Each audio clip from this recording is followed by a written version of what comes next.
I got so much motherfucking design on right now.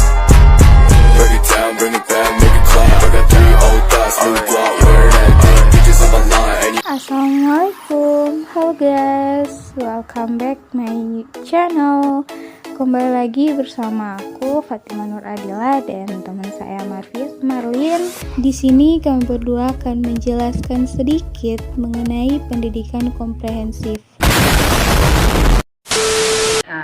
Dengan pembahasan ini itu pengertian pendidikan komprehensif. Nah, teman-teman, yang dimaksud dengan pendidikan komprehensif ini adalah pembelajaran yang berkelanjutan mulai dari PAUD, SD, SMP, SMA maupun PT. Dimaksud dengan PT ini adalah perguruan tinggi, ya teman-teman.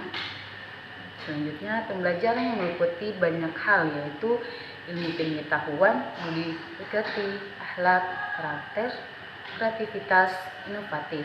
Istilah komprehensif ini yang digunakan dalam pendidikan karakter mencakup berbagai aspek. Nah, di sini teman-teman ada beberapa aspek yang perlu teman-teman ketahui. Yang pertama itu aspek yang isinya harus komprehensif, meliputi suatu permasalahan yang berkaitan dengan pilihan nilai-nilai yang bersifat pribadi sampai kepada pertanyaan mengenai etika secara umum. Nah, aspek kedua itu metodenya harus komprehensif.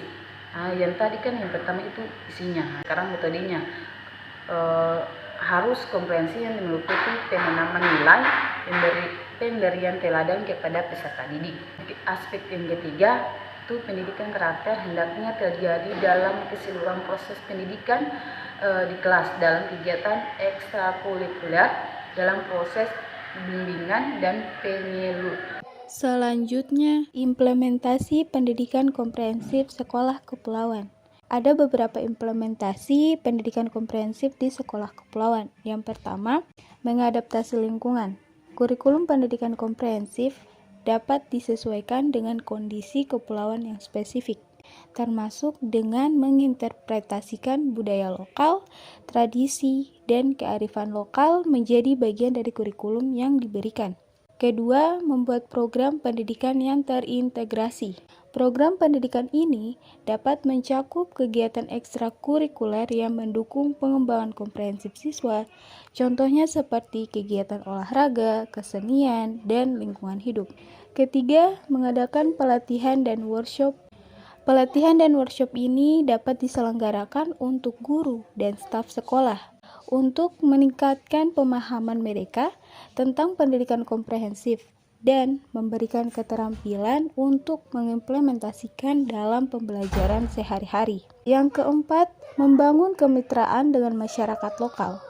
Sekolah dapat bekerja dengan masyarakat lokal untuk meningkatkan kesadaran dan pentingnya pendidikan komprehensif dan memperkuat dukungan untuk program-program sekolah. Yang kelima, memperhatikan kebutuhan khusus siswa. Di sekolah kepulauan ini perlu memperhatikan kebutuhan siswa, contohnya seperti aksesibilitas dan transportasi, serta memberikan dukungan psikologis dan sosial emosional bagi siswa yang mungkin merasa terisolasi dari lingkungan yang lebih besar. Dan yang terakhir, menerapkan teknologi pendidikan. Teknologi pendidikan ini dapat menjadi alat yang berguna untuk meningkatkan aksesibilitas dan kualitas pembelajaran di kepulauan, termasuk dengan mengadopsi metode pembelajaran lebih jauh dan memanfaatkan sumber daya pendidikan digital. Dan selanjutnya, kelebihan dan kekurangan pendidikan komprehensif. Pendidikan komprehensif ini memiliki kekurangan dan kelebihannya masing-masing. Kelebihan yang pertama, menyediakan pendidikan yang menyeluruh, tidak hanya pada aspek akademik saja, tetapi juga pada aspek non-akademik. Contohnya, seperti keterampilan karir. Kedua, mengembangkan kemampuan siswa untuk berpikir kritis, analitis, dan kreatif. Ketiga, mendorong siswa untuk berpartisipasi aktif dalam pembelajaran dan pengembangan diri. Keempat, menumbuhkan rasa tanggung jawab dan kemandirian pada siswa. Kelima, membantu siswa untuk mengembangkan potensi mereka secara maksimal. Selanjutnya, kekurangan pendidikan komprehensif yang pertama yaitu memerlukan waktu dan sumber daya yang lebih banyak dalam proses pelaksanaannya. Kedua, memerlukan pengelolaan dan pengawasan yang ketat agar tidak terjadi kelebihan beban bagi siswa. Ketiga, dapat menimbulkan perbedaan kualitas antara sekolah-sekolah yang memperoleh pendidikan komprehensif dan sekolah-sekolah lainnya. Keempat, memerlukan ilmu yang berkualitas dan berlatih untuk mengimplementasikan sistem pendidikan yang komprehensif.